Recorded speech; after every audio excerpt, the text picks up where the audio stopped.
ඔයාලා දන්නවද ජපානයේ ඉන්න අම්මලට බබාලට රජයෙන් නොමිලේ විශේෂ වැඩසටහන් තියෙනවා කියලා.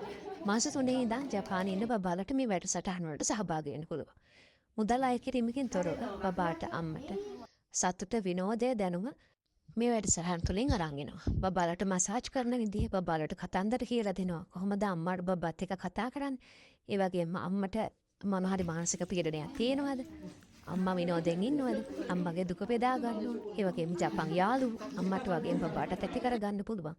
ඉතින් මේ වගේ වැඩසටහන් ගොඩාක් ජපන් රජය නොමිලේ කරනවා. ඉතින් ඒ පිළිවෙන් දැනුවත් වෙන්න අපේ YouTube channel එකත් එක්ක Facebook එකත් එක්ක Insta TikTok එකත් එක්ක එකතු වෙලා. ඒ වගේම පුංචි බබෙක් එක්ක අම්මා කෙනෙක් ජපන් වලින් කතා කරද්දි native Japanese පාවිච්චි කරලා අපි කොහොමද කතා කරන්න කියලා ඉගෙන ගන්න පුළුවන්. දැන්ට ජපානයේ ඉන්න අම්මලා තාත්තලා විතරක් නෙමෙයි. ඉදිරියට ජපානයේ අම්මා කෙනෙක් තාත්තා කෙනෙක් වෙන්න බලාපොරොත්තු වෙන ඉන්නවා. ඔයාලට මේක වැදගත්. ඒ වගේම ඩිපෙන්ඩ් වීසා ඉන්න අම්මා කෙනෙක් හෝ තාත්තා කෙනෙක් ජපන් භාෂාව ඉගෙන ගැනීම වැදගත්කමක් කියලා දෙන්නේ. මොකද බොහෝ අම්මලා තාත්තලාට ජපන් බැරි වීම මෙතනදී ලොකු පාඩුවක් විදිහට දකිනවා. ඒ හින්දා ඔයත් ජපානයේ අම්මා කෙනෙක් හෝ තාත්තා කෙනෙක් නම් අම්මා කෙනෙක් හරි තාත්තා කෙනෙක් හරි වෙන්න ඉන්න ඕන. ජපන් භාෂාව දැන් ඉඳන් ඉගෙන ගන්න. ඒක ඔයාට වගේම ඔයාගේ බබාටත් ගොඩක් වැදගත්. ඉතින් ඒ වගේ වැඩසටහන ජපන් භාෂාවට අදාළ ක්‍රියාකාරකම් බබාට අදාළ ක්‍රියාකාරකම් ගැන ඉගෙන ගන්න අපේ මේ channel එකට සම්බන්ධ වෙන්න. ස්තුතියි.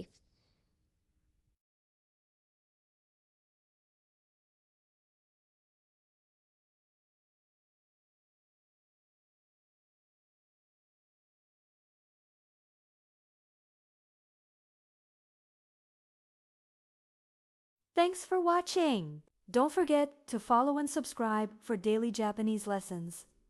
Let's learn together. Shimpo JLC